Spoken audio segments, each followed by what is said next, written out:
Dear myself, there's no one more important than you.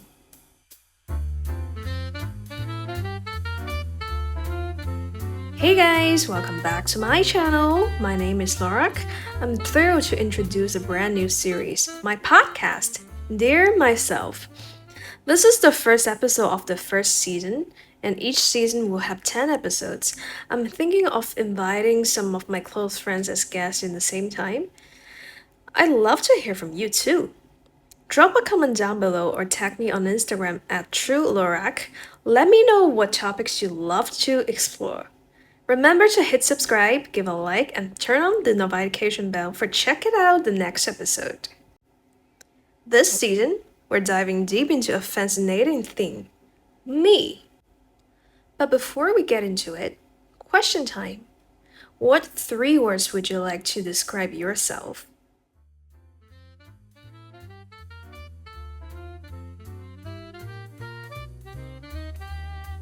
I'm now a student who's studying in a university majoring music performance cello, so you might call me as a cellist or a college student. In my spare time, I also explore roles as a singer, makeup artist, stylist, actress, and graphic designer. I'm a daughter to my parents and a sister to my brother.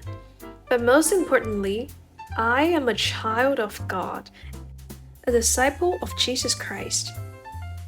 People are multidimensional. How could I possibly describe who I am in just a few words? I'm like a tapestry woven from countless threads of experience, dreams, and relationships. Each row is a vibrant color in the palette of my life. I'm not defined by a single label or a short description. I'm the sum of my passions, struggles, triumphs, and faith. The reason I started this podcast, Dear Myself, is because I've realized how hard it can be to truly introduce myself, especially to people who genuinely want to know me. We often lack opportunities to really share our stories to each other. I find inspiration in everyday life, and I wanted to capture those moments with my voice, like a love letter to my future self. I know I'll be moved when I listen back 10 years from now. Dear myself, stop trying to prove that you're great. You already are, that's the fact. You can't change someone's mind if they've never appreciated you from the beginning, but you can shift your mindset and embrace flexibility. You are the melody that echoes from your cello, the lyrics that pour from your soul, and the designs that reflect your imagination. You are the love that binds your family and the faith that anchors your soul. Every note, every word, every creation. You're expressing the essence of who you are. So, who are you? Lorac Chu? You are a symphony of identities, a story still unfolding, a soul that is always growing. You are the journey, the destination, and the beautiful complex melody that is uniquely you.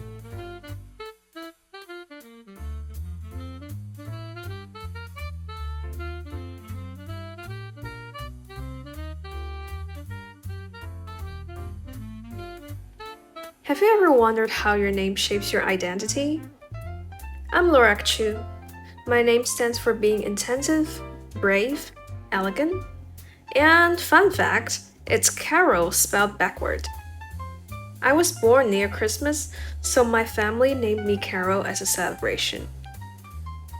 During elementary school, my classmates couldn't pronounce it well, so they called me Carrot, even though I didn't like carrots. That nickname made me flip my name around, and now I see how beautiful it truly is. Interestingly, I had my English name before my Chinese name, Chu. I chose it myself, and I'm proud of it. Chu is my family name, and it's also my mother's surname before she got married, which is rare. Wan means melody, charm, beauty. Hei means brightness, joy, prosperity in Cantonese. It suits me so well. As a musician always filled with joy, I've often been told I have a confident, warm personality. Surprisingly, I found that there are some verses in the Bible echoes with my name in Chinese. The first one is from Ephesians chapter 5 verses 19 to 20. It says, "Speaking to one another with psalms, hymns, and songs from the Spirit. Sing and make music from your heart to the Lord, always giving thanks to God the Father for everything, in the name of our Lord Jesus Christ." Also, another one is from Psalm chapter 40, verses 3. It says, "He put a new song in my mouth, a hymn of praise to our God. Many will see and fear the Lord and put their trust in Him." My name reflects who I am, and that's a blessing. But what about you? Do you have a name or nickname with a special story? I'd love to hear it. You can also write one thing you love about your name and one thing you're learning to accept about yourself. Comment down below.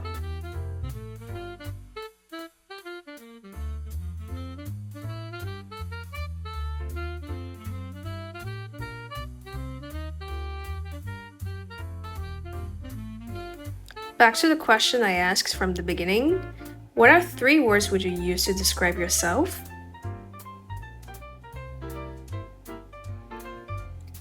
One leisurely afternoon, I answered a random call from a friend, and somehow we ended up talking about how to describe myself in 3 words. My first picks were willing, talkative, easygoing. I can explain. Willing because I always follow what I believe in. I'm strong-willed and driven, but sometimes without a healthy mind, that intensity can become too much. I used to be very stubborn, and some problems happened in my life before. I think I can talk about this in the future episode. It's quite interesting though. Talkative because I love deep conversations, especially with like-minded people. But when a topic strays from my interest, I struggle to stay engaged. Easygoing. Felt right, but maybe it wasn't the whole picture, and it has a lot of conditions. After I hang up, I take a moment to collect myself, and then I might change my mind. Somehow, the 3 words I choose to describe myself is not start from an affirmation aspect, but a judging aspect. To be frank, I'm someone who will easily blame myself because I always have high standard to myself. That's also where my anxiety comes from. I try my best to do everything perfect, but the fact is, I'm a human. I'll never be perfect. And the more I am magnifying what's going wrong, always focusing some of the problems that I'm not able to solve them right away, the more I get anxious and depleted. My strength can never be wasted at these nonsense things. And I realize that anxiety comes from worrying. Worrying comes from fear. And the reason I fear is because I'm afraid that everything is out of my control. Also, I lived painfully before because I'm not accepting myself at all. My eyes were sticked on how others see me, but not how should I evaluate myself properly. How do I feel of being trapped by the world's failure? That's awful. If someone shares a valid criticism with you, focus on the criticism and don't interpret it as a rejection or a disaster. If the criticism is valid, learn and grow from it.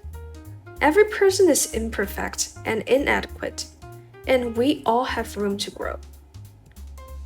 From one of my annual favorite books called Afraid No More by H. Norman Wright. Therefore, I gradually learned how to quit doing all the control freak thing. Release them to God. One of the commitments I did myself from this year is stop criticizing and judging people, especially myself. Therefore, inspirational, appealing, fearless might be more accurate to me. I felt a surge of excitement as I realized these new words truly captured my essence. Embracing these new qualities have given me a renewed sense of purpose and determination.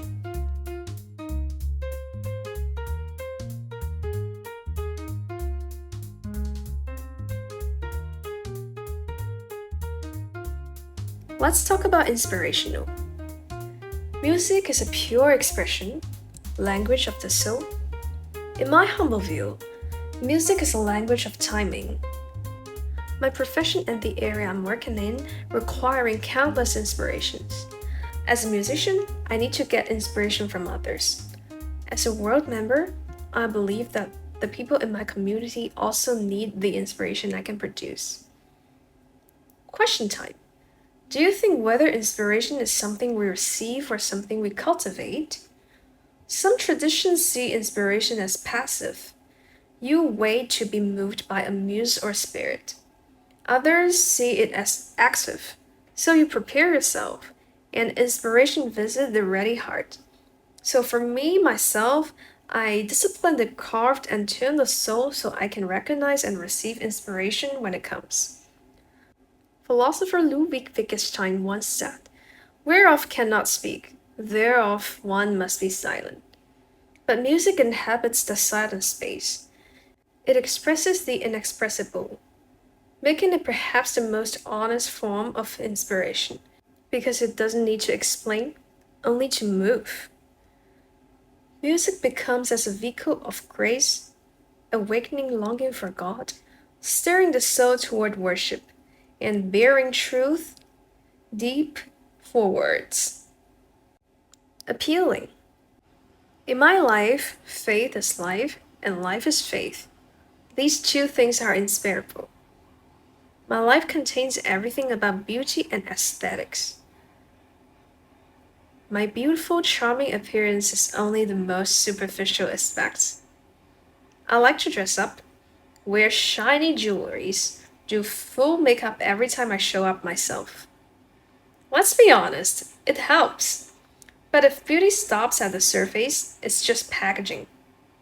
The real question is, how do I interact with people? To me, beauty is seen most clearly in the way I serve.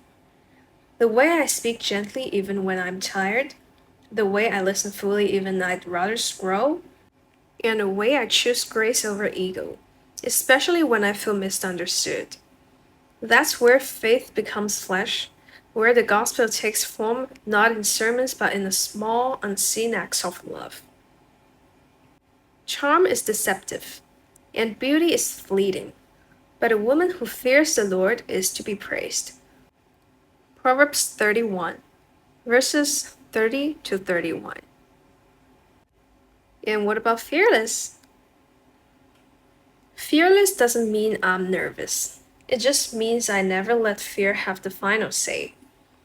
I've learned to try new things not because I know I'll succeed, but because I don't mind falling flat on my face now and then. At least I fall fabulously.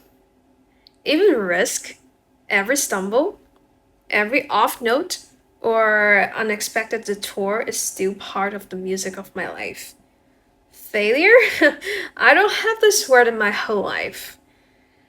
I prefer to call it creative data. Some people wait for perfect clarity before they stepped out. Not me. I trust that if God gives me this vision, He will provide the grace. I'd rather leap in faith and adjust mid-air than stand at the edge forever asking, what if?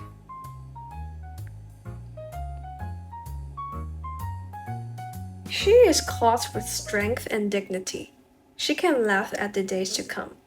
Proverbs 31, verses 25. So that's how I wanted to live, laughing. Not because it's easy, but because I know who holds the future. Fearless doesn't mean proving something. It means being free. Whether I'm saying yes to a new arrangement or walking into an unfamiliar room, I remind myself, I don't need to be fearless to move. I just need to be willing. But what if everything fails? I choose to pray, believe again, take a deep breath, and wear something else fabulous. Now it's your time to write your own story.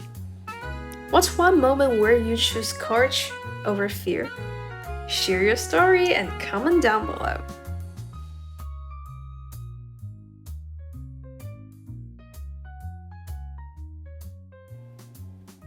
After telling you something about myself, little stories about me, I trust that you know a little bit of me.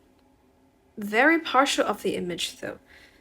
And it's my pleasure to travel again through my little reflection with you. But I must be mysterious to let you explore more things in the coming episodes. So that's all for today, friends.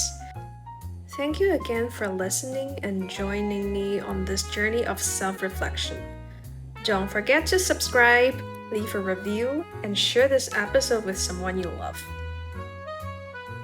In our next episode, I'm sharing about my testimony, the real story behind my faith, the struggles, the doubts, the turning point, and how God's grace changed everything.